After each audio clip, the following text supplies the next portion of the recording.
Hello, friends. Hello. Happy St. Patrick's Day. It's one of those rare times where we're live on a day. A holiday. A holiday. It's a holiday. Do do do do do do do do. So, yay. Well, all the kids are wearing green today at school, Yes. which I'm assuming means nobody got pinched. Because you know how kinders are. They like Presumably. to pinch each other. Yes, but my daughter set up a trap for the leprechaun in our house, and so I had to wake up at 6 a.m. and knock it over and open the back door and make her think that the leprechaun got away. So nobody tell her that, please. This is the first year I'm hearing about the trap because a technical project manager just described it to us this morning, and I never heard of that before. And now you're the second person. Yeah, it's a thing. I didn't hear about it until I had a kid, and then the school was like, "We're gonna build a leprechaun trap." It's a whole thing, and and I'm all about Mona. We're not. Well, technically Mona is Irish, but I'm just I never participated because I'm 80% Balkan. This is not a day of my people. So I'm not gonna participate. Preach, girl, preach. Is sure, sure, okay, cool. Green beer, all right. Well, not for the kids, obviously, but I don't even know what we did in school for St. Patrick's Day. I don't. Well, I found out that it's not just Irish people who do the leprechaun thing. What do you mean? Because this morning, my daughter's best friend, she had the whole rigmarole. Her mom set up the glitter and the gold coins, and this family's Jewish. It's the kind of thing that it's definitely, it transcends the country of origin. And it becomes a thing that everybody does, which is fine. And it now has become in the same category as the stupid elf in the shelf, which we do not participate in. I don't do that either. Yeah, we don't. Santa surveillance state. No. Yeah, Santa is good. But whatever. The kids like it. It's fine. Totally. Yeah. I just remind them that they're Italian. So. Yeah. Okay. How's our audio, everybody? In the How viewing is our audio, audience, how is it? Flo's audio could be louder. Let me bump you up, Flo, a little bit. Okay. How do I sound? Sorry. Flo's mic is all the way up. So Flo, I'm going to need you to either get closer to your mic or do it on your side. All right. How about closer to the mic? Is this better? Yeah, definitely. That would be better. Yeah. Markedly. Yeah. Okay. It was because, guys, I had the fan on, but then I was like, I can't have the fan on. It's it's 90 degrees today in San Francisco. Unprecedented. I heard California. My friend in LA was complaining about how hot it was in LA. Yeah. So yeah, it's really bad. Yeah. So. It's going to get 80s, 90s around here, which is funny because we had snow on Sunday. I gotta tell you, the swings are driving me crazy. I mean, it was not that bad here when, thank God, because I'll lose it if we get more snow. Mentally, I'll break. But but it was mid 50s yesterday, and today it was 35. So yeah, it's semi-typical for Colorado, but at some point it is I'm confused. My flowers are confused. I'm confused. Everyone's confused. Yep. All right. Well, let's be confused together. And why don't we do a show? We can do a show. We're all together. We miss Jason. Jason's off on assignment. He's in Texas right now, doing a thing. Not for this show, but for his own life. But I know he wishes he could be here. I talked to him earlier today. Does. When are you good doing the intros and everything? Yes. Cool. Yes. All right. So let's do it. So I'm going to remove you, Flo. Flo's been removed, and I'm going to hide myself. I think I do it this way. Yeah, so you can still hear me, correct? Right? Yes. All right. Yes. And I'm going to cover you up. All right, let's do it. All right, everybody, hold on to your butts. Let's do a show. All right, where's the music? Hold the music, everybody. There it is. Okay, rock and roll.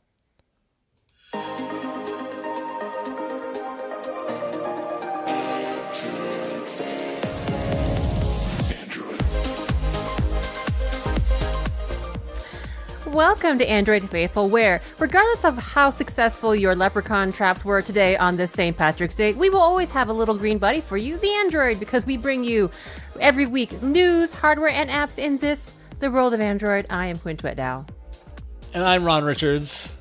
And I'm Florence Ion, and Win, that was great. Oh, Yes. thank you. That was great. Heart hands. I would say of all the seasonal fun days for us to do the show, whether it's Valentine's Day or 4th of July or Election Day, which we've often been doing the show on Tuesdays. We've done our fair share of Election Days every year, in fact. St. Patrick's Day is probably the one that's coded the most Android due to the color, right? And we'll enjoy that later in the Patron Pick, because we did get a seasonally appropriate Patron Pick bug droid image from a viewer, or a listener. I don't know what they're called. Are you viewers or listeners? I don't know, but yeah. Are you bug droids? Bug Do droids. you want to Yeah. be like Lady Gaga has her monsters, and Ari has her Ari stands.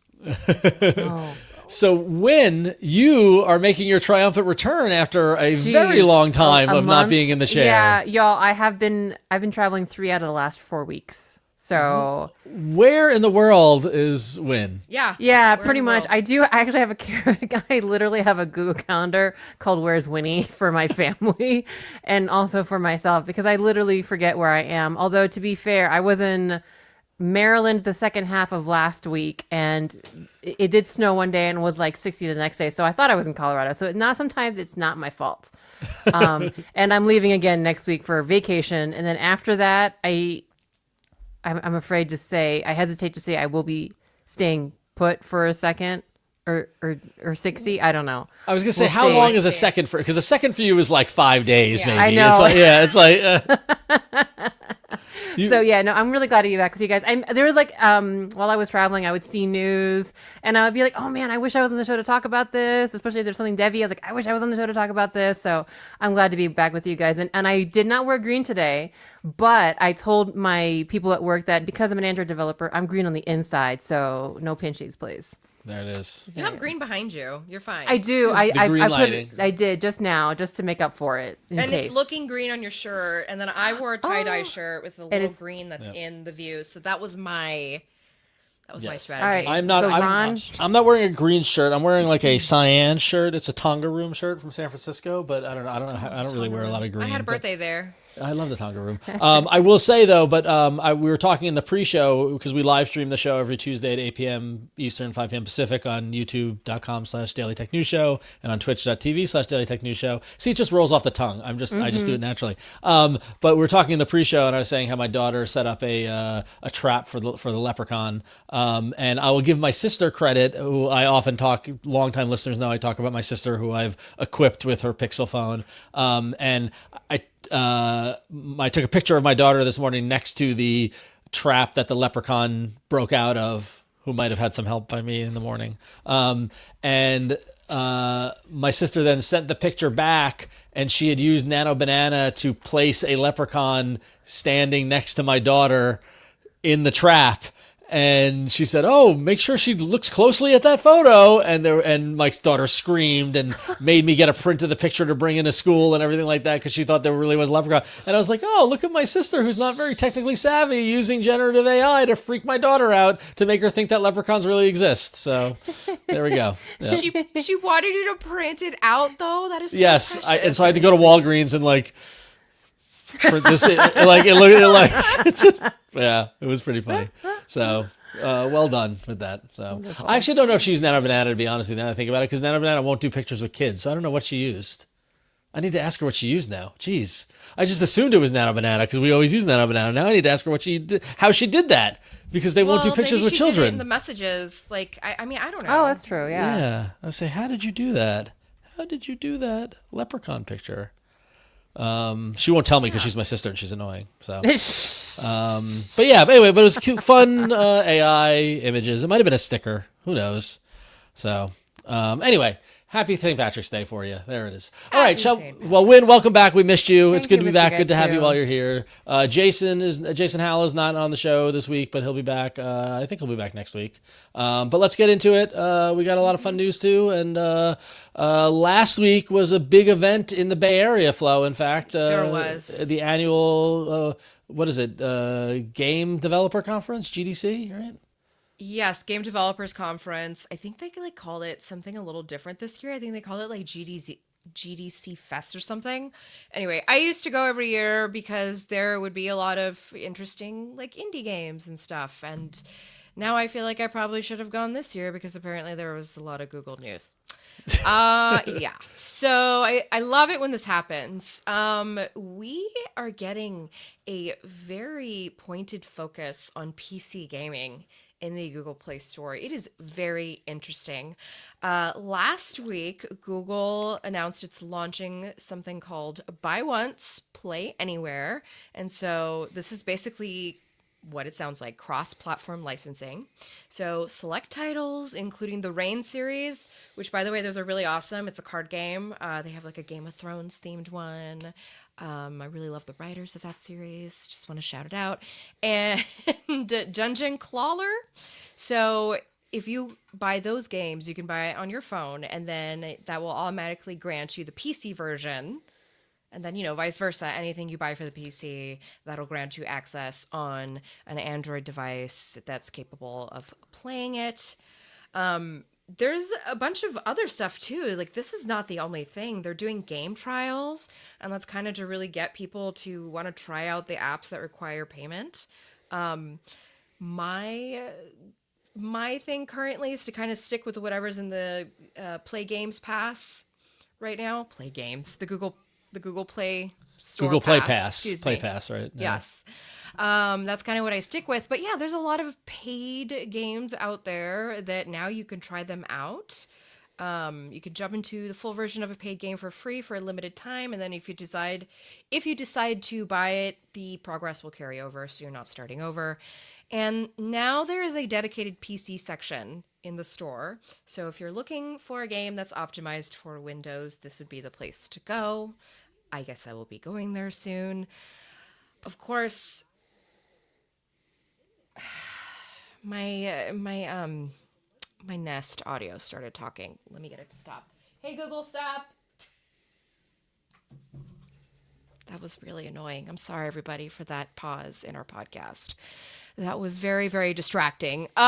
Speaking of AI, there's also AI in the Play Games called the Play Games Sidekick. So this allows you to basically, you can basically get AI generated tips and tricks while you're playing, so you don't have to leave the app to go find out how to do something. And then lastly, Google confirmed a bunch of really hotly anticipated indie games, including Moonlight Peaks and Low Budget Repairs, that are coming to the Android platform. That was a lot. That was really meaty news.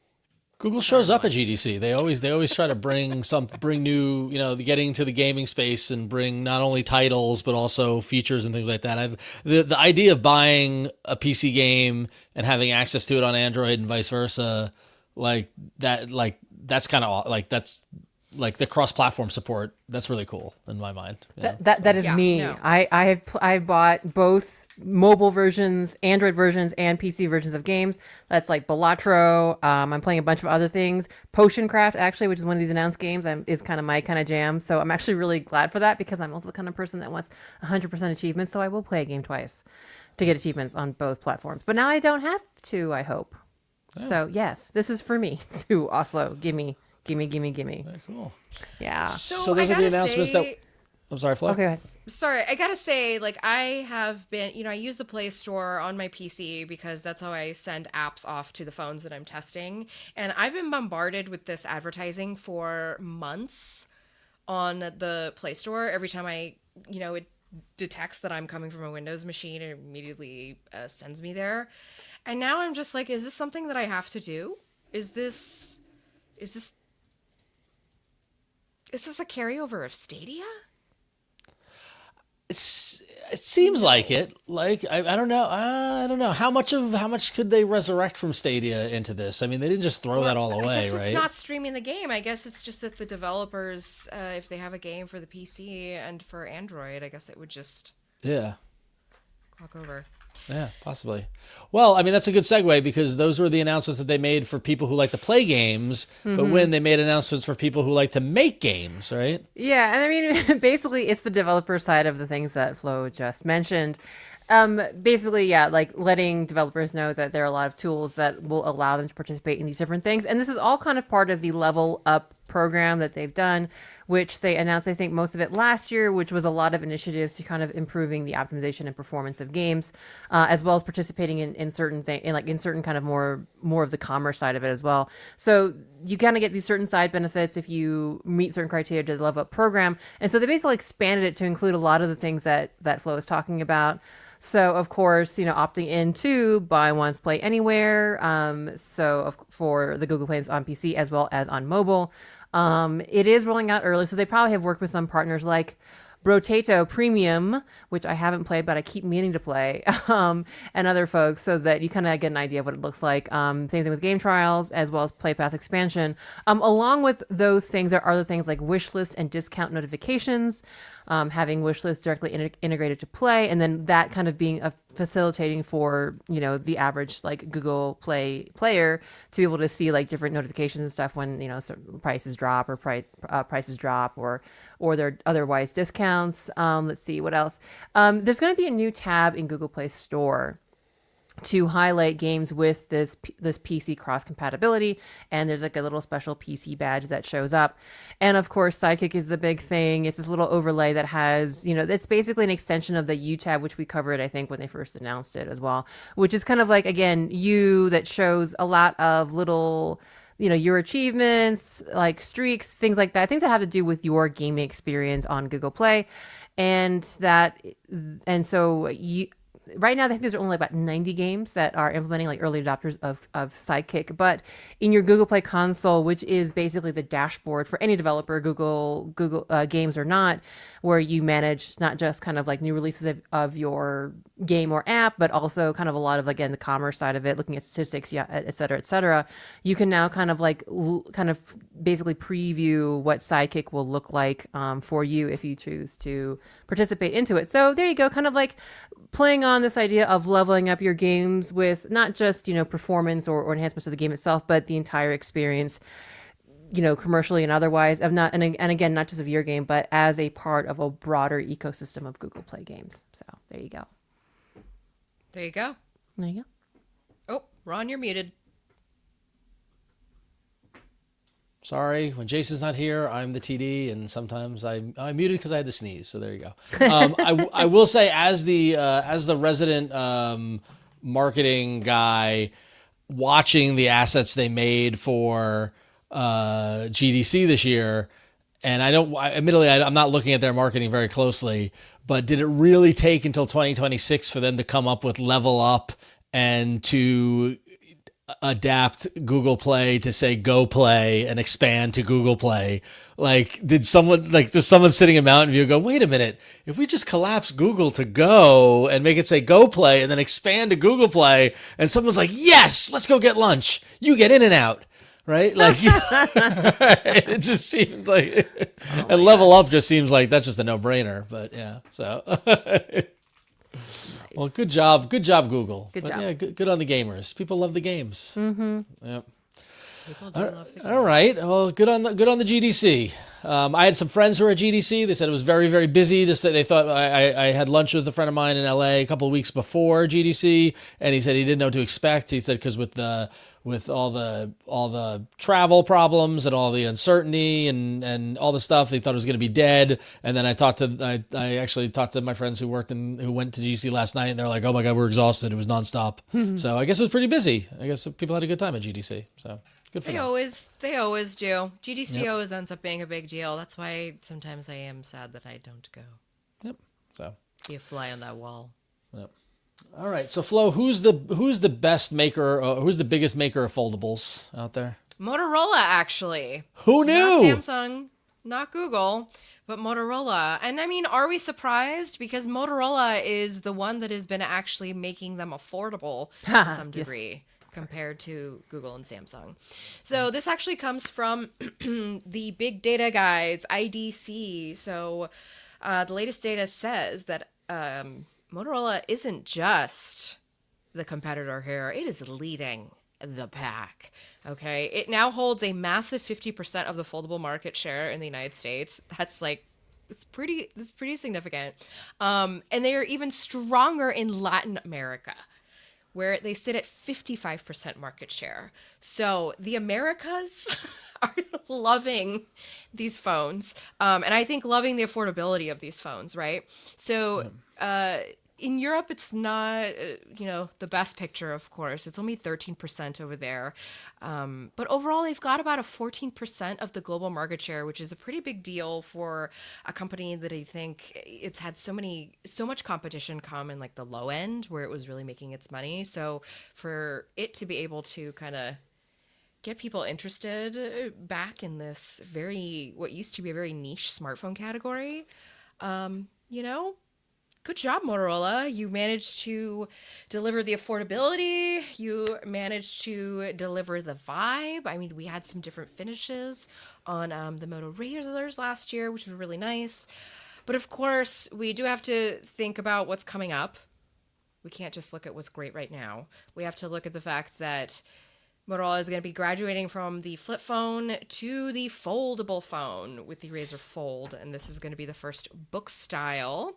This is a really good opportunity for them, of course, because they could have come in with the affordable angle, but unfortunately, it's probably still going to start at about $2,300, which I think just speaks to how expensive it is to do like the book style foldable. They are also not going to really have like the fun colors the way the flips do.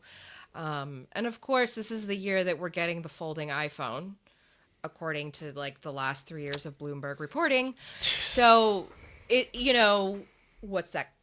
That price point, Motorola has a lot to compete with. At the lower price point, like $700, that's where they seem to have found. I mean, maybe we'll get a Moto G Fold. I mean, sometime in the future. the two thoughts coming out of this that I have is that I have long supported and heralded Motorola for offering affordable options in the marketplace. I think that Motorola taking that strategy of they might not be the glitziest devices, they might not be the sexiest devices, Flo, they might not be at Fashion Week attached to whatever pop socket bauble necklace things people have or whatever, but like people walking into carrier stores, times are tough and inflation, whatever you want to call it, whatever you want to blame. People only have so much money they can spend, and the Motorola phones are reliable and they work and they look cool. And sometimes people want a phone that, like, oh, I want something new and different. Hey, there's that foldable. I'm going to go check that out. And they've been going for the Razr, which is cool. On the Apple side of things, and the Apple Fold, it's funny because at the end of 2025, I participated in the Daily Tech News Show kind of predictions for 2026, and Sarah Lane predicted that thanks to the Apple foldables will go mainstream. As if we haven't had foldables for years, right? But as soon as Apple does it, that's when culture will decide that, foldables exist, whatever.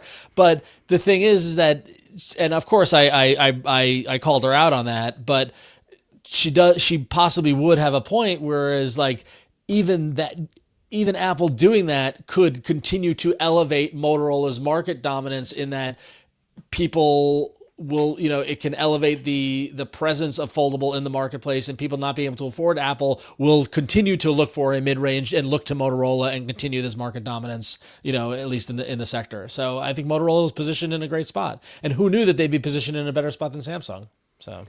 I mean, the high tide will lift all boats. It was really funny. I was at the office out in Los Gatos a couple weeks ago, and I was evangelizing foldable phones to a few of my friends or coworkers rather, who are iPhone users or just generally weren't aware of foldable phones before, and they, we all agreed that Android did it first, but of course, iOS will suck all the air out of the room when it comes to it. So, but I mean, but at the same time, as you said, high tide lifts all boat. Just it coming into the conscious will still bring it to the conscious of people that, maybe even like my coworkers who don't necessarily want to pay whatever the premium price will be for the iFoldable. We'll have options like with Motorola. The iFoldable. The iFoldable is what I've been calling it. What so are they gonna call it? The iPhone Folds, probably the iPhone Folds 18 or something. We're just gonna. We're all phones are now named the exact same thing. Exactly. Hi me. So well, anyway, either way, bravo Motorola. Kudos to you. So, all right. Well, so this next story is a little bit of drama, a little bit of snark, a little bit of tempest in a teapot. When Flo and I were talking yesterday and planning the show, Flo, you were like, "We've got to cover this." And then when I was prepping today and we got the kind of the punctuation to the story, I was like, "Oh, maybe I cut it because it's kind of like dumb." But I do think it's still worth doing because I think it's kind of funny. So over the weekend and yesterday, Android Authority covered the fact that the OnePlus's U.S. community website has turned into quote unquote a ghost town. And that apparently the coverage of it had spoken the OnePlus Community website and app, which has been known to be very vibrant and full of enthusiasts of OnePlus talking and collaborating and sharing, talking to people that work at OnePlus and talking about the devices and talking stuff like that. And I'm going to skip past the end of the story. But somebody had noticed that people are being logged out automatically. If you try to sign in, it fails with connection errors. There's no new content that you can see. And someone said it's basically a ghost town and there hasn't been posted by OnePlus in months. And needless to say, it led to, and this seemed to be only specifically the United States community forum, rather than other regions like India or whatnot. Those all seem to be functioning normally. And so, of course, it led to the conjecture, the once a blogger, always a blogger. Is this because of what's going on at OnePlus and all the reports we heard earlier this year about the regional split, and is OnePlus going away, and and yada yada and all that sort of stuff. As turns out, OnePlus responded and they said that a member from the OnePlus team posted, they said, "I know many of you have been frustrated by not being able to access our awesome community site and app while it was temporarily down. I personally wasn't even able to post or comment on anything or even to make an announcement bulletin on the platform letting everyone know the issues. I want to apologize to the US forum that did not operate normally for the past several days. I've been working every day, even over the weekend, with our IT teams to get this back up and running." And then as of earlier today, OnePlus confirmed Android Authority that the U.S. community app and platform were fixed and were functional for all users in the country. So had nothing to do with the regional split. And it just seemed that something was broken and they needed to get their IT guys to just focus and fix it. So tempest in a teapot, or hiding a bigger issue? Who knows? You decide. Well, I think we want it to be a tempest in a teapot because we want some...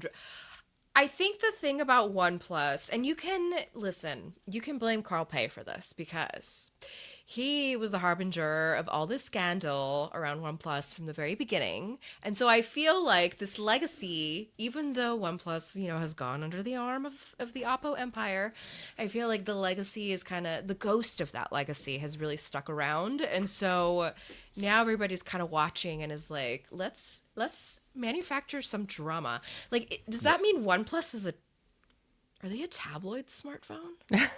Possibly. They should lean into it. OnePlus is good old OnePlus was good at marketing. Lean into this.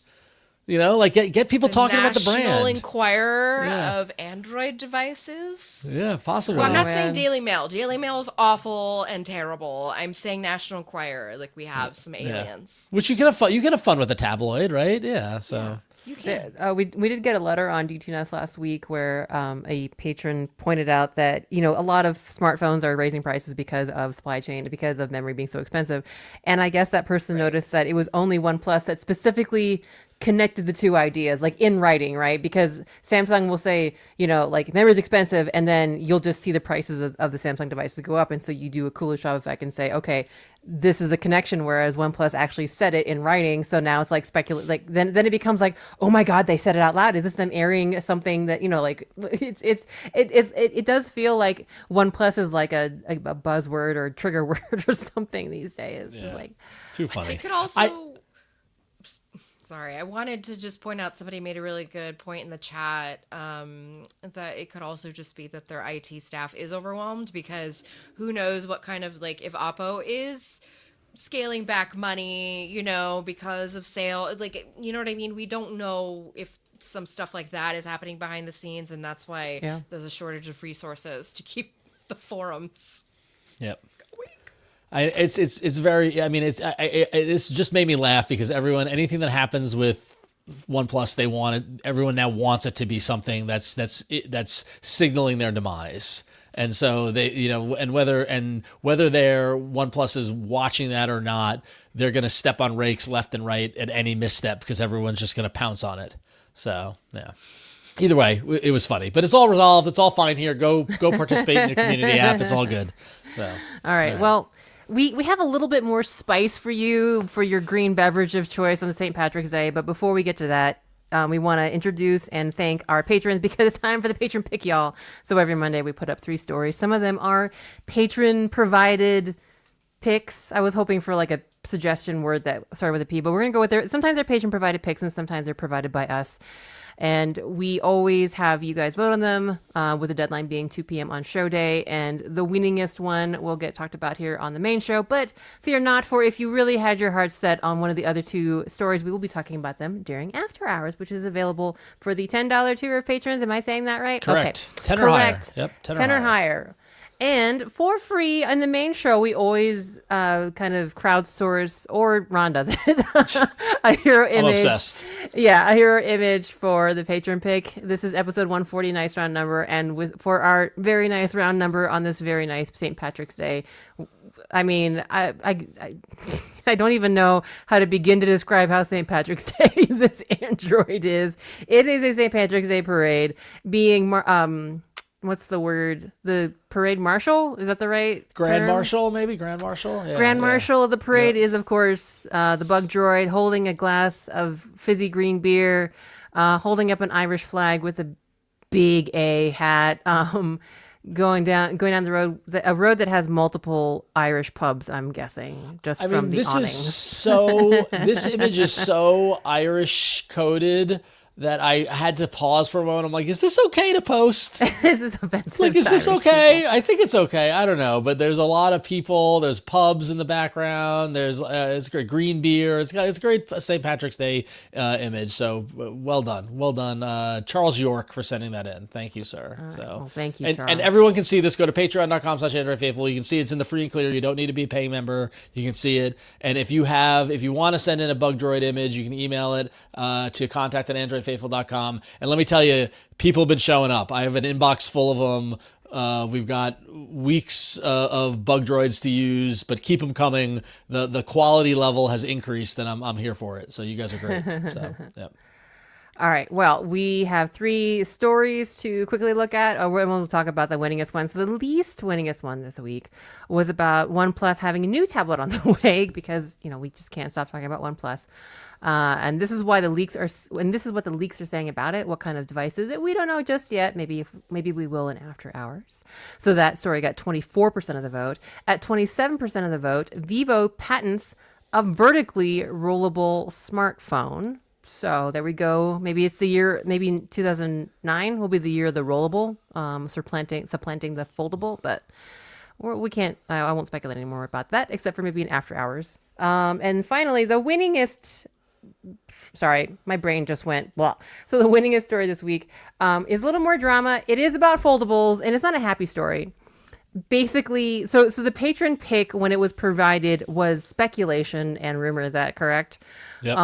That Samsung might not want to sell the Galaxy Z Trifold anymore. Well, guess what? Breaking news from The Verge. It's true.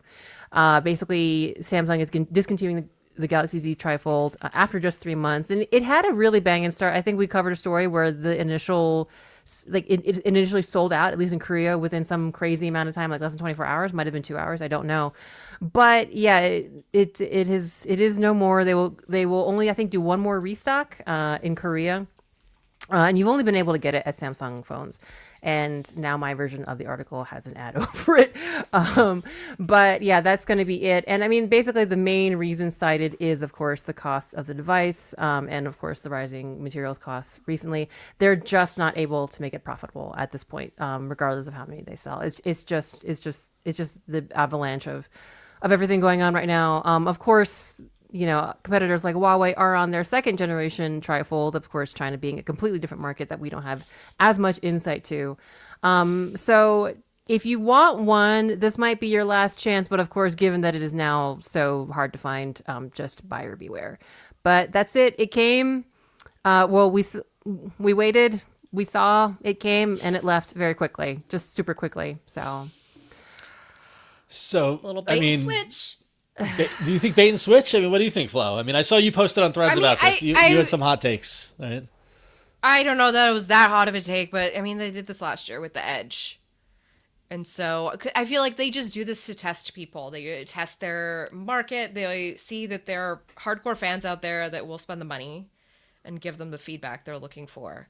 And I mean, they just seeded people with the people with the most visibility with review units. So the writings on the wall. Do you think that they'll come back with a Trifold ever again, or do you think they'll never do the... Yes, I do. Yes, I can totally see it because the great work that they're... I know it's very subjective, but they're doing great work on the Z Fold. I really enjoyed the Z Fold as the device, and so do a lot of people for a good reason. And I really see how that's going to translate into Trifold of the future. Interesting. So do you think it's a world? It's the thinness they got to get down. Yes. So do you think it's a world where it's not so much a separate product, but maybe like the next Galaxy Unpacked, the Z Fold is a 3-folder?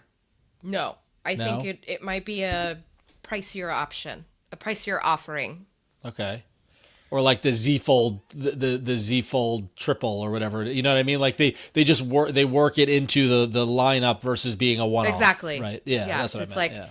Here's, here's Baby Bear, Mama Bear, and Daddy Bear. So. Because I mean, how do you go from like best in show at CES and like getting rave reviews and going to all the influencers to be like, we're done? But that's all they needed to prove validity.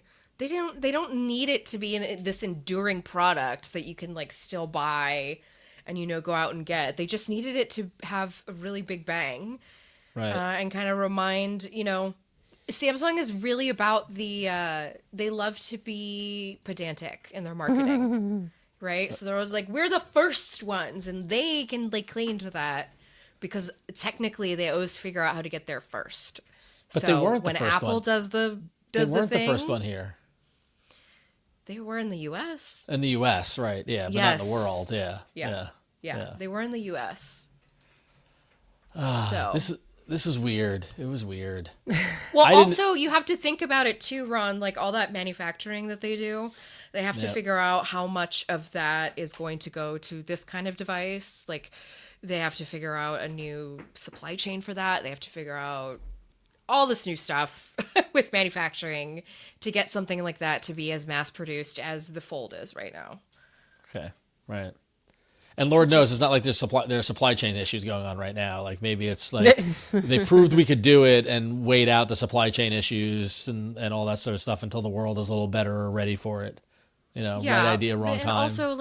But also at the same time, like Samsung sells everybody the display. So Apple's going to be using a Samsung display, so they're going to be fine. Yeah.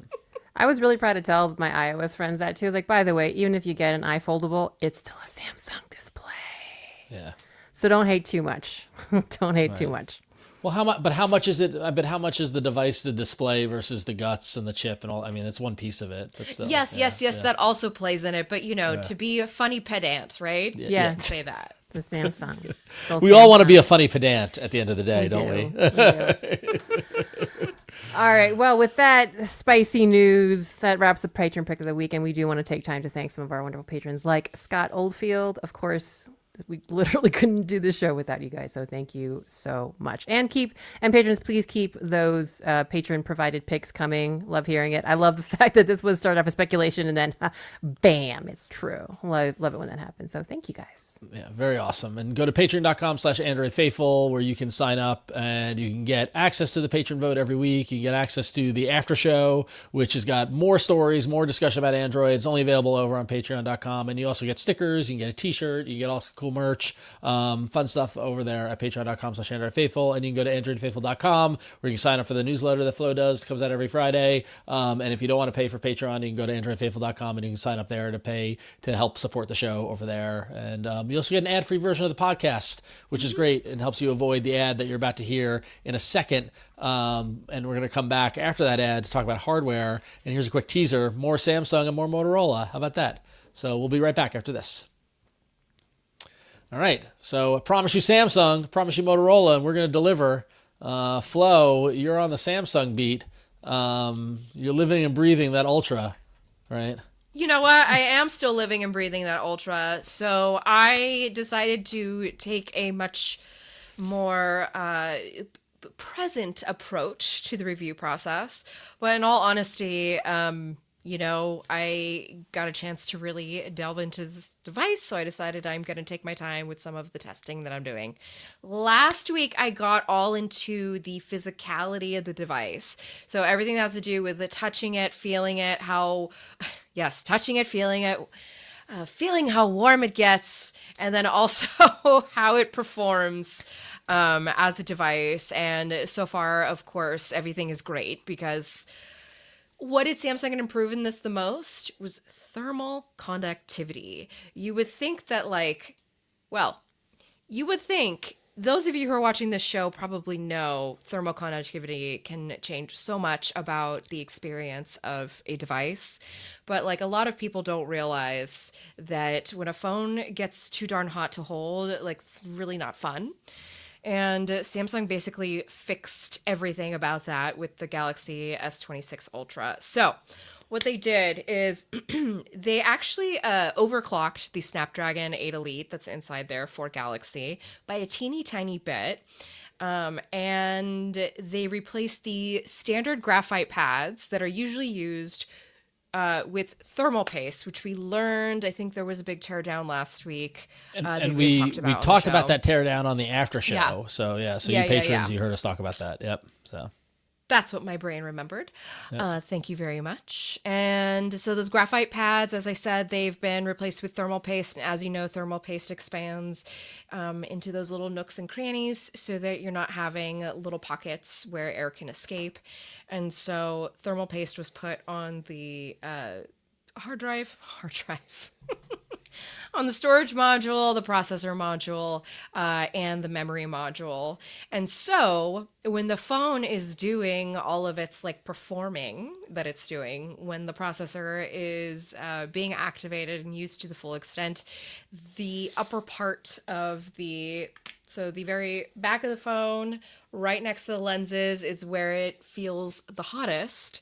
And it got to about 101 degrees. So it was very toasty, but only in that little space. And it didn't feel unmanageable. And the thing is, because this is such a big phone and, this is the official magnet case that I'm using on the Galaxy S26 Ultra, for those of you watching the video.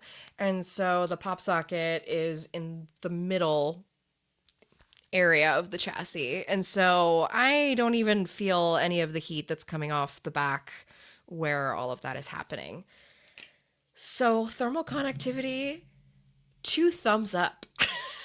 Cool. Very cool. Where is this Glow Newbert? We talked about the S Pen last week. We talked about the privacy display. Excuse me, everyone. Battery performance has been absolutely outstanding. Charging has been great. The only bummer is that you, of course, don't have the very capable 60-watt PPS charger that you need power adapter that you would need to get the full charging speed that Samsung promises. So, something to consider. I've got 2 more pieces going up this week. We're going to have a full breakdown of the artificial intelligence that comes in Galaxy S26 Ultra. We already talked about the fact that it has 3 AI assistants. It has Perplexity. Yes, it does. It has Bixby and it has Google Gemini. But in a turn of news, Perplexity currently has no hot word because apparently we are fearful of some patent disputes with our friends over at the Plex Media Server Company. So the original hot word of "Hey Plex" is going to be changed with "Hey Perplexity." Which just rolls off the tongue, really, when you're looking for help. I'm like, hey, it's just not gonna. That's kind of why I had kind of a hard time doing it. My tongue was a little tired. I know, yeah, and it's funny because it's like I was just playing with Plex this morning actually because for some reason I wanted to listen to the Trainspotting soundtrack, and it's not on YouTube Music, which is just ridiculous. And also, like, I will not. This is an aside; it has nothing to do with the Samsung. This is more about YouTube Music, but. If an album is not on YouTube Music, but someone has made a playlist on YouTube, and you know how YouTube, I will not listen to that playlist. I want to listen to the official track. I won't listen. Like, I can't stand that. But I know I own that record, and I know I think I've uploaded it to YouTube Music, but it wasn't showing up in the app. And I'm like, but I know it's on my Plex server, so I opened up Plex amp and I listened to it that way. So I was like, oh, Plex, and then I saw this story, and I was like, oh, Perplexity Plex, and so that was the connection to my world and Plex. Anyway.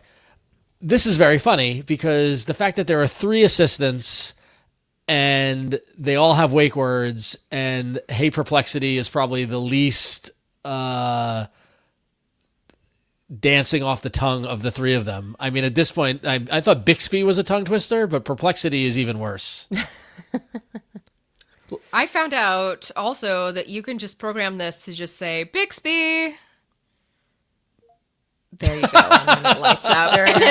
You see, that's great. Nice. I like it. Yeah, no hey, right? That's pretty good. Oh, it's responding to my statement. I'm still kind of playing with it because I'm trying to figure out like all of the hooks. I did order DoorDash yesterday using the new Gemini ability that's available on the Galaxy S26 Ultra. Yep. It was very straightforward. I asked it specifically to reorder the order I made last Monday because I had done 2 DoorDash orders last week. Please do not judge me, by the way. We are dealing with chronic illness right now, so everyone's kind of eating out a lot. Anyway,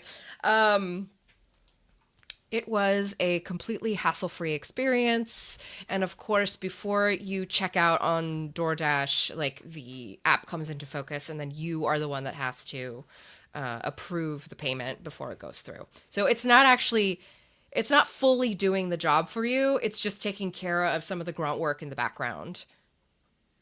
Okay. Which is I think was what you want, right? Like I'm not comfortable with it doing everything because I'd worry about error or mistake or whatever it might be, but it's cool. All right. But has the Ultra been completely smooth for everyone who's used it, Flo? No, it has not. And so the privacy display, let's go back to that real quickly. I gotta be honest with you, I haven't been out of the house much where I've wanted to like hide things, so I haven't been using the privacy display as much lately, but apparently it is causing people headaches, which is like a real bummer.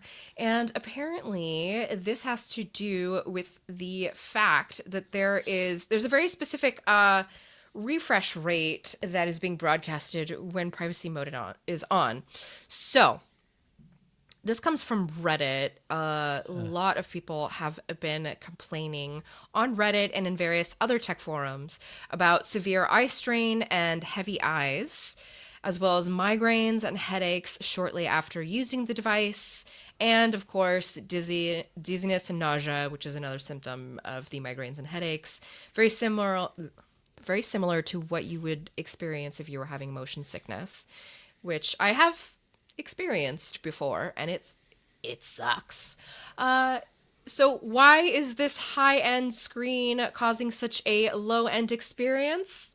Well, The S26 Ultra, its OLED screen doesn't actually dim. It flickers on and off really, really fast to kind of simulate that lower brightness. And so it reportedly uses a 480 hertz PWM rate. And yes, that may sound very fast, but most competitors push a 2000 hertz to 4000 hertz or use what is called flicker-free technology, which is why maybe you're not encountering it. Maybe that you don't know that you have this thing with your eyes. And so there are people who are just, the hardware that they were born with is PWM sensitive, and the 480 hertz flicker is actually slow enough for their brain to notice, and that's what leads them to have migraines. So that sucks. As a person who suffers from migraines, I also can feel pain if I walk, for instance, into a store with really bad flickering fluorescent lighting.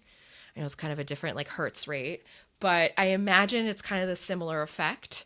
And so is this something that could be healed through a software update? That remains kind of a question for now because Samsung's not really addressing it. So interesting. Yeah. Well, this is what happens with something that's new, right? Sometimes people don't know what like a new technology that, how can you test every person and how they're going to react to it, right? That's a really good point. I mean, but it's also kind of a bummer, right? Because they didn't test it for that very specific thing that could affect people. And so Samsung is going to have to, I can imagine there's a very angry manager right now yelling at some people about how they didn't think to test for this. So in Korean. Yeah. Yeah, which is even, think about that. Yeah. I'm getting like The Hobbit. Remember, like The Hobbit came out and it was like 48 frames per second, and people were starting to get sick in the theaters because human eyeballs. Oh my gosh, that happened! I don't. Yes. Yeah. Oh, it totally did. Yeah, when The Hobbit came out, it was like there are people having a hard time watching it because they did a different frame rate. Yeah, 48. And it was or it's like that episode of Pokemon that gave people seizures. Do you remember the 90s? A little bit. Yeah. That was my favorite. There was an episode of Pokemon that came out that had such dramatic light sequences that all the kids watched it in the morning, and a whole bunch of kids all of a sudden had epileptic seizures, and then the news covered it that night and they showed the sequence, and then all the adults had seizures. Oh no. Which I thought was, I should laugh at that, but I thought that was like, why would you show it again? But still. Yeah, a little bit. And also that's the actually plot of a really bad mind control affect in an anime, which is that's actually on TV why and mind control. That's actually why if you see anything related to Pokemon now, there's always enormous warnings about seizures and light sequences. It's from that episode. Yeah. So, which is pretty, but yeah. Anyway. All right. Well, cool. Well, thank you, Flo. So be on the lookout at AndroidFaithful.com this week for the remaining pieces of your article. We'll post them to social. I also be covering camera. I'm currently doing a multi-night shootout between the Galaxy S26 Ultra and the Pixel 10 Pro. And that is why you're going to wait a little. Thank you so much for waiting, and thank you so much for reading. It'll be worth it. Very sure. Looking forward to it. All right, Win, we got a leak, huh? We got a leak. Well, Motorola is looking to build on its already, as we mentioned before, success with flippable phones or foldable. Are we still calling them flippables? Flip phones? Here we go. This new generation of flip phones. And the new Motorola Razr 2026 seems to have appeared in the TENAA regulatory listing in China, revealing a light color purple way, which may be branded as Pantone, like that Pantone African Violet. I really wonder how much Pantone charges a bit people to use Pantone colors, don't they? Like they sure do. Yep. I wonder how much, I just side tangent. I really wonder what the return on investment is if Motorola is making this a Pantone color and being able to call it Pantone color. Like, just how many units more does that move? Well, but anyway, they should invite us to their next event so we can ask them. I would like to. We like talking about colors. We love colorways on this show. Like, we'll be your colorway correspondents. There you go. Took a minute. All right. Well, the color aside, the design is quite similar to last year's Razr 2025 that had the slightly smaller cover screen. There it is with a little bit. You can kind of see it there. Yep, there it's not full. It's got that little bit of a belt in the middle there. It's okay. It's good. It's a fashion choice. There are some fine. just fine or like fine. Like it's fine. Like, it's fine. I think it's fine. I think it's fine. She feels comfy. She does. That's important, though. Comfort is key. I'm just complimenting. Well, regardless of whether you think it looks samesies, there are going to be some upgrades to the internals. The chip is rumored to be an 8-core processor with a 2.75 gigahertz clock speed, possibly the MediaTek. 2025 was a MediaTek Dimensity 7400. Am I getting those numbers correct? Because I left it out my notes. Yes. It might be using the next one up, the MediaTek Dimensity 8000. They might be swapping out the camera arrangement on the back a little bit. Instead of having the 13 megapixel ultra wide, which is on the Razr 2025, they might be swapping in a new 50 megapixel telephoto lens with 3x optical zoom. And, despite supply chain issues and the increasing cost of RAM, they're actually going to provide more storage and RAM options this year. They're potentially up to 18 gigabytes of RAM and 1 terabyte of storage space, a significant jump from the current offering of 8 gigabytes and 256 gigabytes of gigabyte configurations. Who's paying for that? I want to know. That's like a lot of RAM. It's like RAM's expensive these days. How are you paying for this? But regardless, a launch could come as soon as next month. I think the Razr 2025 was released in June. Wait, what month is it? It's March? It's March. It's March. So March. It's March. It's going to be coming sometime soon, but it's still pretty affordable given the market, and especially given foldables and flip phones at an estimated, not estimated, but the current Razr sells for $699. So just to give you an idea of what this new Pantone African Violet possibly colored phone will be. So there you go. I love the color. Do something good with colors, even if you're paying for Pantone. I think it's worth it. Invest in color. That's my thought. So, love it. Hey, and they have that color at the affordable levels, and I think that's really helping to get people to buy them. So, yeah, there it is.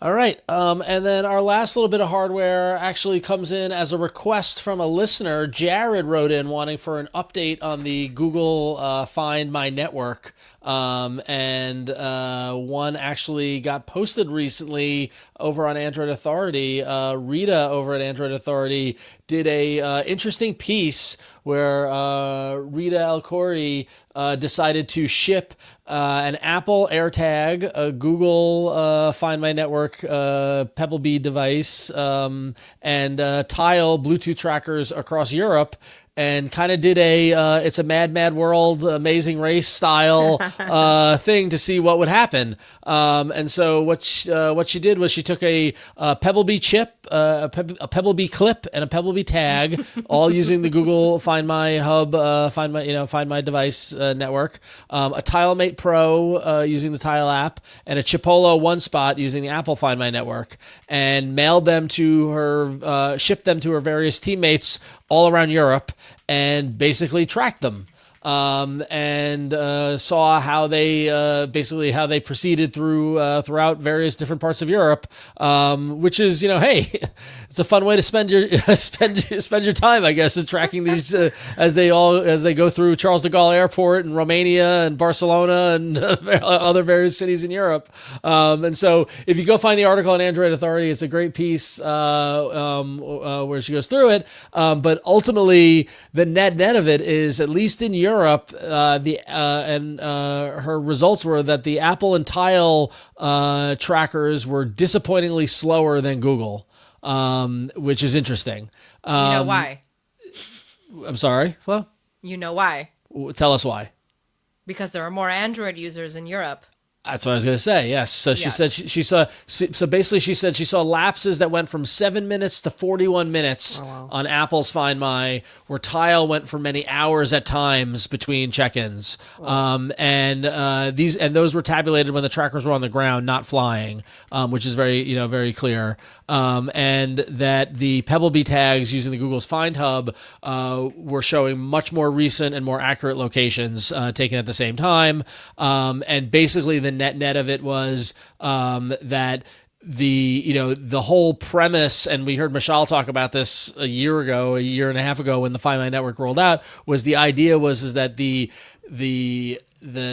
Android's widespread network connectivity of leveraging Android devices in a geographic area would help this network kind of piggyback off one another and give more accurate results. And it appears to be working, at least in Europe. It would be interesting to see this same kind of race happen in the United States. If, Flo, we should get these trackers and I'll mail them to you and we can track them across the United States and see how they do, versus a Europe kind of thing, because so. I have a little bit of okay. So recently in my Discord, Mike, shout out Mike, he was asking me for some help to figure out to buy some Android trackers. And I just happened to have a bunch of Chipolo trackers because that's what because they offered them to me and I called them in. But I noticed that I kind of have a hard time with them. And I wonder if it's because here in my burbs, I got a lot of iPhone users. Maybe. Possibly. I mean, and the thing is that so I would love to see how it changes, and also apparently this is a great way to map out demographics across a geographical region. Yeah.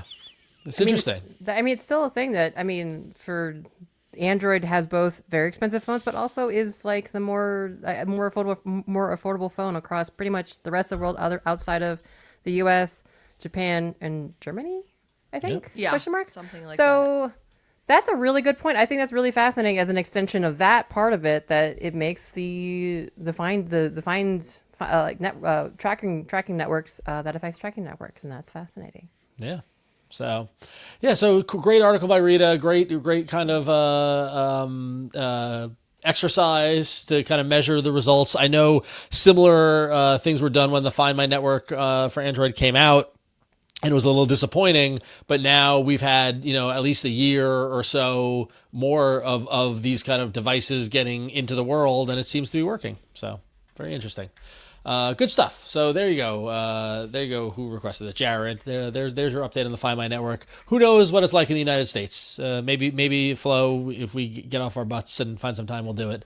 We'll do that amazing race across the United States. Or someone else should do it. Rita, you should do it if you're listening. I know she listens because she wrote in. But yeah. So hi, Rita. She does listen. Yes. That's wonderful. I really appreciate her for listening to us. She does great work. Rita. We're big fans. She's been covering Android for so long. I know, good stuff. By the way, Rita, if you're listening, that header image on that article was fire. The color of all the the trackers and everything, and it was just, that was really, for some reason that image was very satisfying to me. I like seeing gadgets lined up in pleasing ways. I'm sorry, I just had to say that if she's listening. It's really awesome. Give me more of that. It was very, very coded win. So there we go. All right. We're going to take a quick break, and we come back. We've got some apps news, and we got your emails. You being the audience, the listeners. So we'll be right back after this. All right, Flo, major things are happening in the world of Google Maps. Yeah, major things. A major remodel. Freaking out. People are freaking out over this. Are they freaking out? Okay, we'll talk about where they're freaking out, but first let's tell you what they're freaking out about. That is you, the listener, and or viewer of this show. So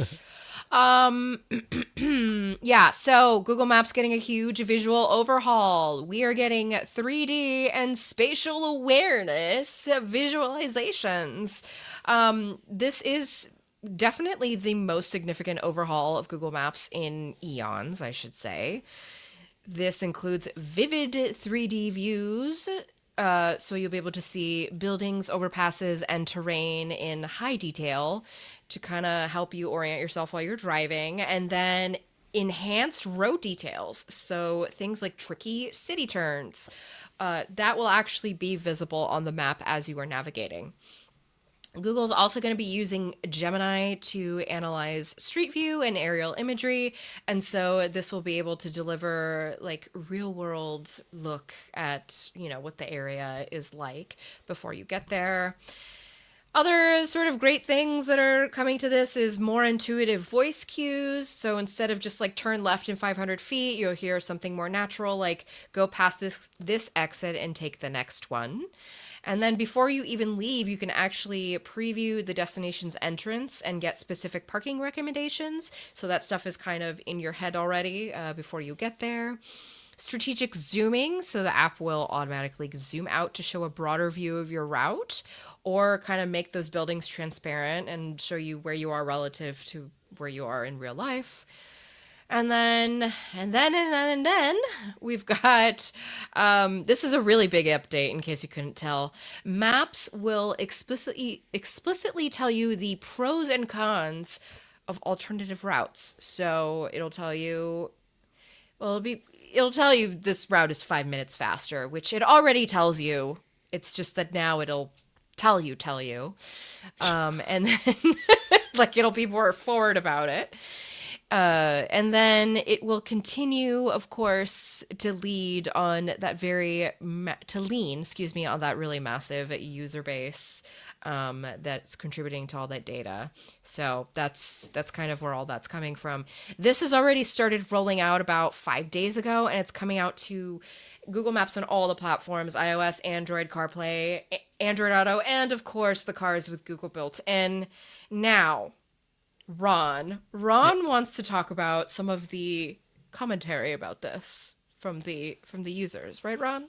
Well, yeah, I felt like I would go online and look at my feed, and all of a sudden I just saw like massive amounts of reactions to this, and like just the fact that, it was such a huge update and a huge kind of interface change, and just the fact that, the animations were so upgraded and so, the immersive style to it. I'm not going to, add my commentary and my kind of, as I've been driving a lot more, and my nitpicks with Google Maps and also Android Auto, by the way, like when I get a text message covering up a third of the map screen when in the middle of driving, I'm like, dude, I need to see where I'm going. I don't care. Like, don't swipe away. I don't need that message. But like I feel like there's some just basic interaction stuff they're still working out the kinks on. But I thought this looks really good. I mean, Flo, have you seen criticism of this? Or I haven't seen a lot of criticism. Oh yeah, there's a lot of criticism. People are saying that it looks like Apple Maps, which I did see that. Yeah. Sorry, I think people, myself personally, I'm feeling a little thrown off by the fact that we're not going to be using the distance thing anymore, because that's how I really got used to using Google Maps. That's how I got used to visualizing things. I think it could be even more confusing for it to be like, take the next left. I don't know. I just, we'll see how it is in practice. It has not rolled out to me quite yet. Maybe I can push the update. I'll try and see if I can get that going in my Subaru. And I'm very curious how this is going to translate over to other car displays. I mean, it is funny though, because it's like the Gemini of it, and like the telling you your best route. And it's one thing to just the speaker to tell you what the best route is, but like I often, like I've gotten into arguments with Lyft and Uber drivers over, I'm like, no, don't ignore it. It doesn't know what it's talking about. And like, no, but it says this is the best way. I'm like, yeah, no, I grew up here. That's not the best way. Like, make a right. Trust me. Like there's certain nuance to every metro area, and sometimes, and this also might just be like my own whatever as being a driver, but like nothing drives me crazier than going the opposite direction. And I don't believe Google Maps when you tell me it's faster to go the opposite direction, like to go 15 minutes out of my way to go to a parkway, to go, to go 15 minutes west to get to a parkway that's going to take me east. Like, no, I'm going to take I'm going to stay on surface roads to go east in the direction I need to go, even, so I don't know. That's just me, but maybe I'm wrong. And so, but anyway, I'm not a good passenger. I mean, it's rolling out now, so we'll be trying it out pretty soon. Yeah.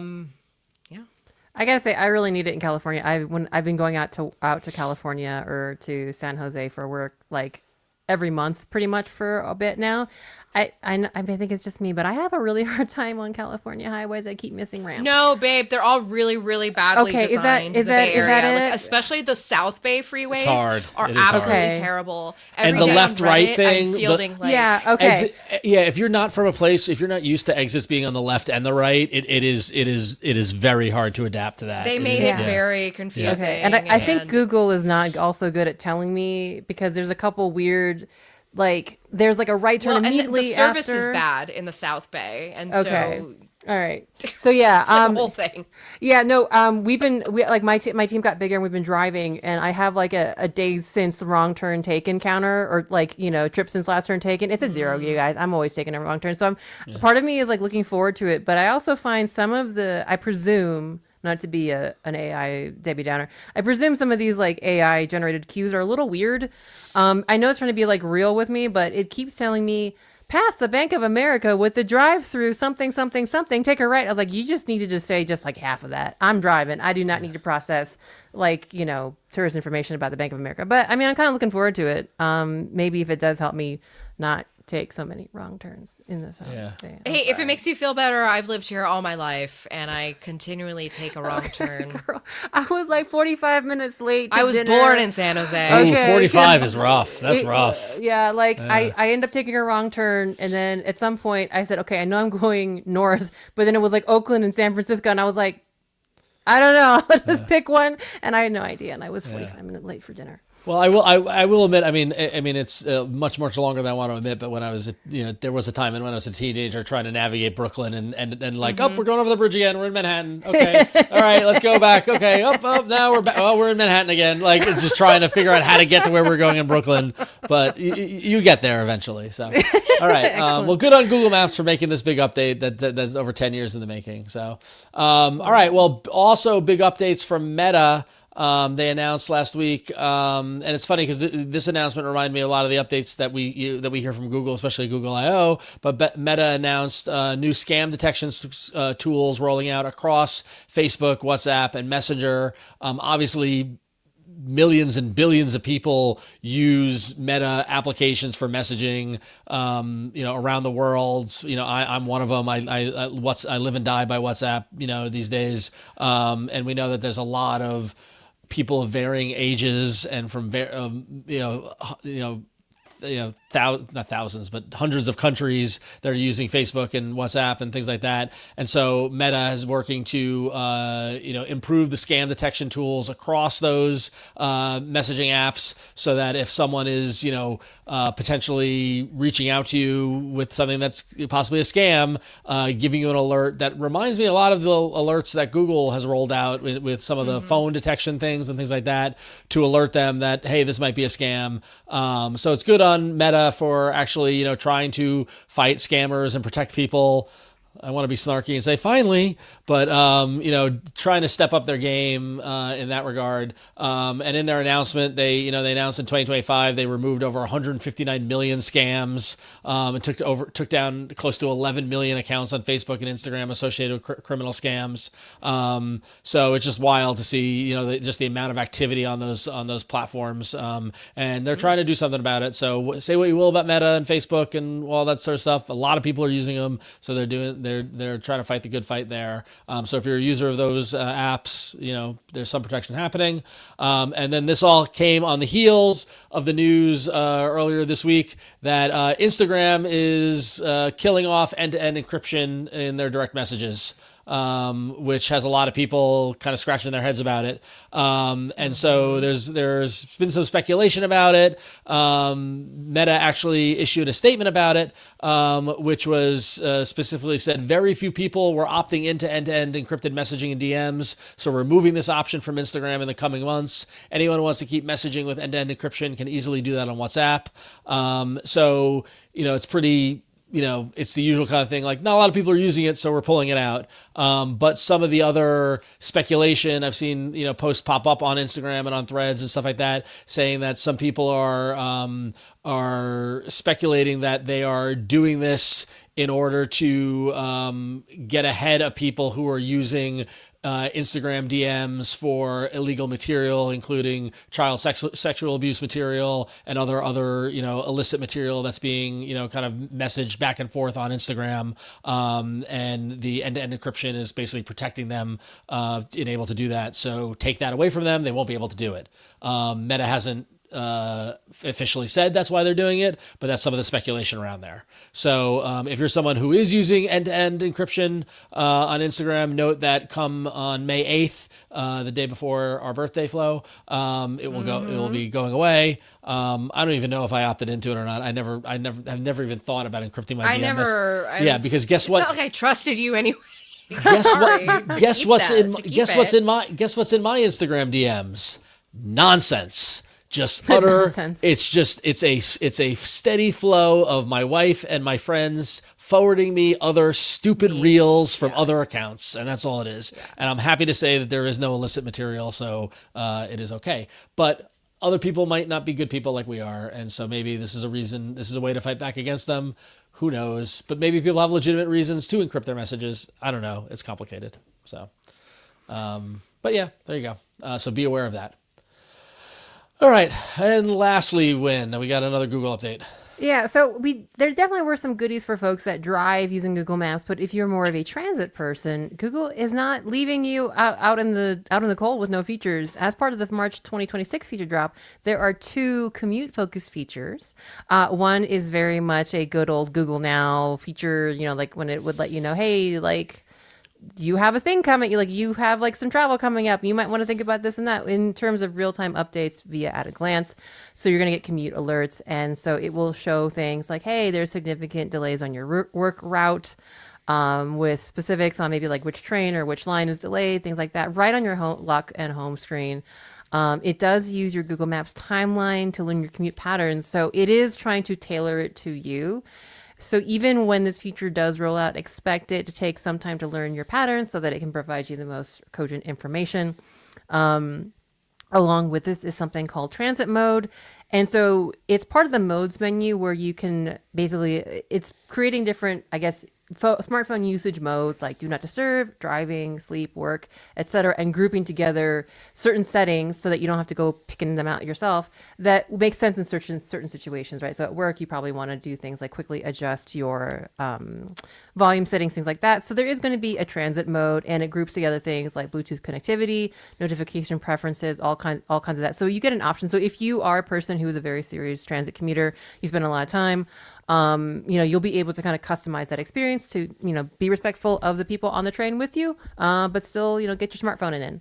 And in order to set those things up, you go to settings, go to modes, and you should see a new transit option with a little train icon, and it shows you set volume, Bluetooth, and more. The feature is available on Pixel 7 and above, excluding the Pixel tablet. Sorry, guys.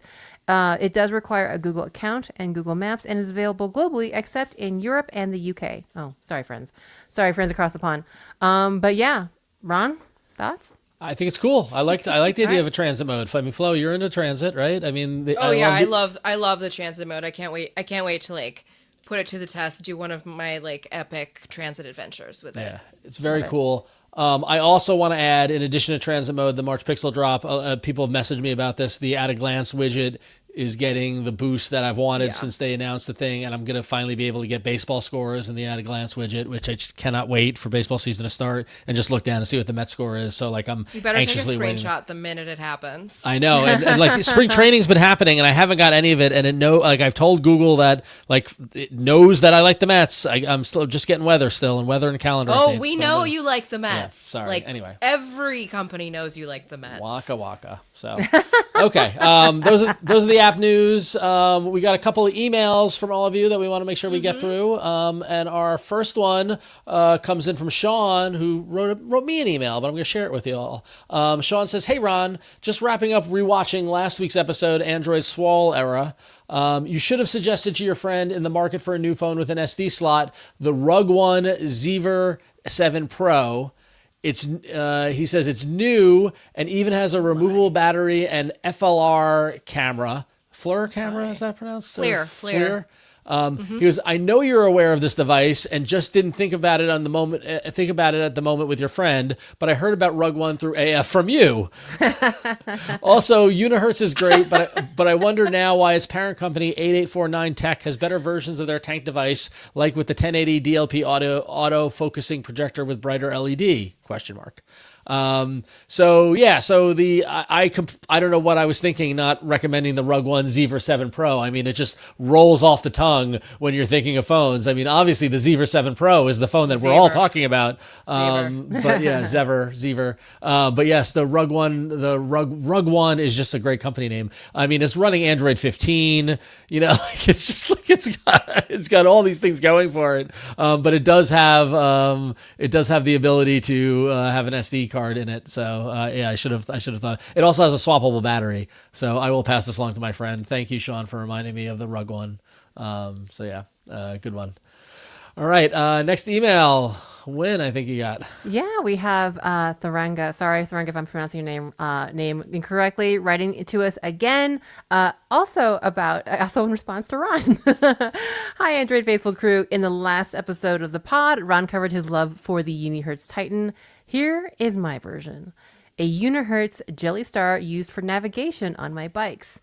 The Jelly Star is smaller than the solutions on the market, except for the Beeline, but offers more information than the Beeline. Keep up the good work. Regards, Tharanga from Melbourne, Australia. Yeah, it's really stinking cute.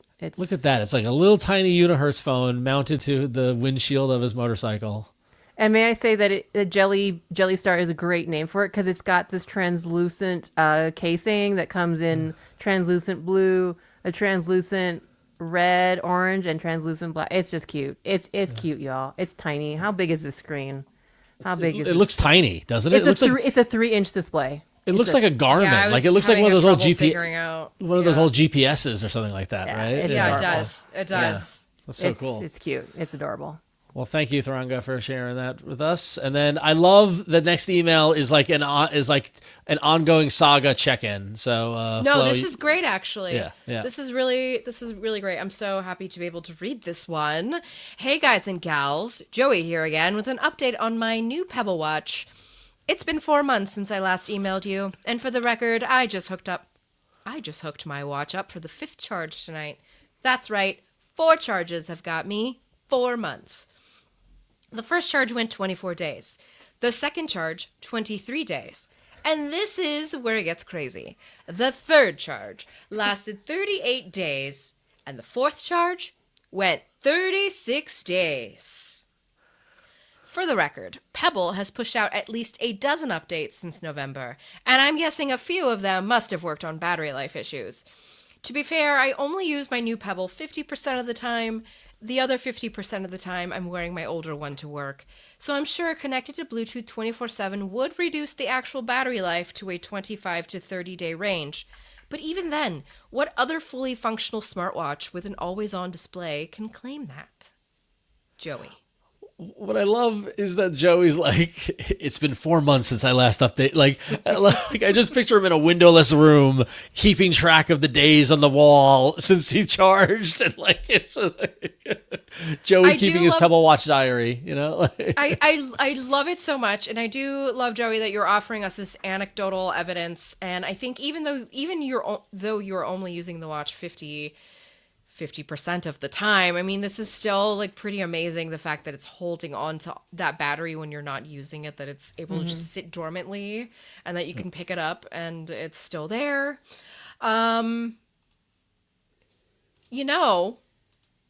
Pebble really showed up with this one, I have to say.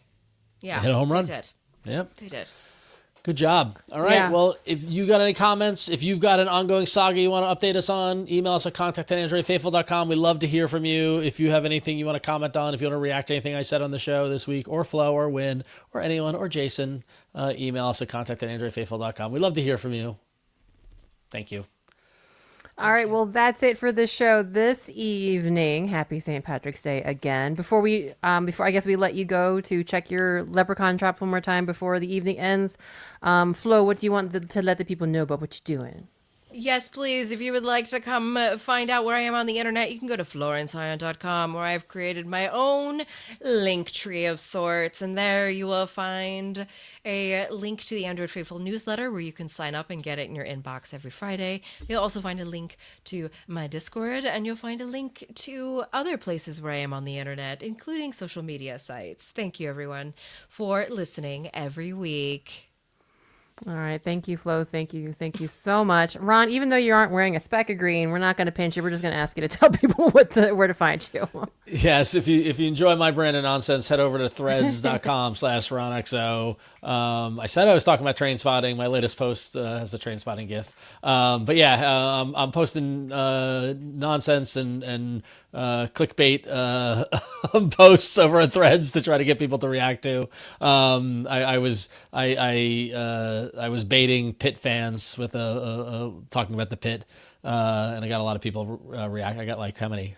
153 likes on that one. That was pretty good. So yeah, just go to Threads. It's a fun party over there. So nice. I forgot that train spotting too. That's a thing that's happening. So. It was good. No, it came out years ago. It came out like 10 years ago. Was it? Okay. Yeah, it was good. I recently learned about it. I was like, oh, I never watched the first one. So here we go. It was I read. Yeah, you can stream it. I enjoyed it. I saw it in the theater. So. Okay. All right, and finally for me, I am your friendly neighborhood Android developer. Have been for, is it 13 or 14 years now? Anyway, it's been a long time. I'm still doing stuff, talking about Android. You can find my talks, associated code, and video on my website, randomlytyping.com. I often go to conferences and meet people like Steve Penna, who actually works at Pebble, who I keep thinking I should get on this show for an interview because he worked at Pebble originally and he still works there now. So yeah, I guess write in and let us know. Yeah, I'll just message Steve then. And hopefully when I actually come back from traveling so stinking much, I really do miss you guys. We can maybe talk to Steve and talk about his Pebble journey, which is a long one. But for now, that's it for us. We also are going to be doing after hours. So if you're a patron of the $10 tier, you're going to get to hear us talk about a few more things. We're not done talking about OnePlus yet this week, y'all. And we're going to figure out what they're doing with their tablets. We want to hear more about rollables to go with our foldables and ruggables. And we also have some unchosen news items that, apart from like the less winning patron picks, like, hey, why is the RAM shortage making cheap Android phones so hard? And I mean, it's kind of hard not to doom scroll and stare at your phone for many, many sad hours lately. But there's a story from NPR about 5 ways to resist the surge. So if you want some tips on anti-doom scrolling, maybe consider becoming a $10 tier patron if you aren't already. But if not, that's okay. We want to thank you for joining us. Thank everybody on the live stream. We always have such a good group of people every week. We're so lucky. I love it. But that's it for us. This podcast publishes every Tuesday evening. You can subscribe to us over at androidfaithful.com, right on our website where Flo writes many, many, many, many, many wonderful things. Or if you're more of a Patreon person, there's patreon.com/androidfaithful. We're on all of your podcatchers of choice. We're on YouTube. And if you have anything you want to talk to us about, contact at androidfaithful.com. But that's it for us this week. Y'all keep dancing and keep, I don't know, androiding. That's a verb. There you go. See you next week.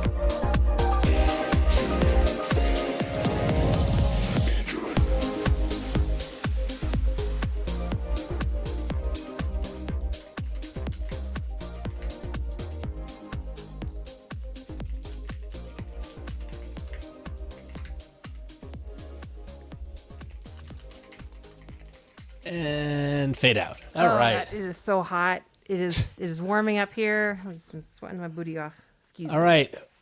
Show titles. We got Green on the Inside. Thanks, Clinton. Android Caught the Leprechaun. Oh, nice. PC games on Android. OnePlus, the meme smartphone. Batboy cannot access OnePlus forum. That's funny. The tabloid. Get it? The tabloid. Remember Batboy? The musical? Like, yeah. yeah. The Enquirer, or no, Weekly World News. Yeah. Yes. Yeah. Your colorway correspondence, which is funny. Google Maps' unexpected turn, which is also funny. Where's Winnie? Very nice. Thank you, cousin Ajah. Samsung funny pedant. High-end screen, low-end experience. Pantone Pank. And Rug One Zever 7 hike. All right. What do you think? Is it green on the inside or Android caught the inside? leprechaun? I like green on the inside. We are green on the inside. Right, Yeah, I like that because it also still fits in with the St. Patrick's Day theme. So it's a double entendre. That's our There you go. winner. That's our a winner. winner. All right, my friends. Well, happy Thanksgiving. Happy St. Patrick's Day. Happy Irish Thanksgiving, everybody. Oh my goodness. Thanks for coming. Thanks for watching. We'll be back next week. If you're a patron, stay tuned for the after show. And me and I won't. Will I be here next week? Yeah, I won't be here for a couple weeks again. Yeah, but Win I'll won't see be you. here next week. Yeah, so that's all. But me and Flo and Jason will be here next week. So, all right. We love you. Be good to one another. We love you guys. Be good. Guys. Bye. All right, bye.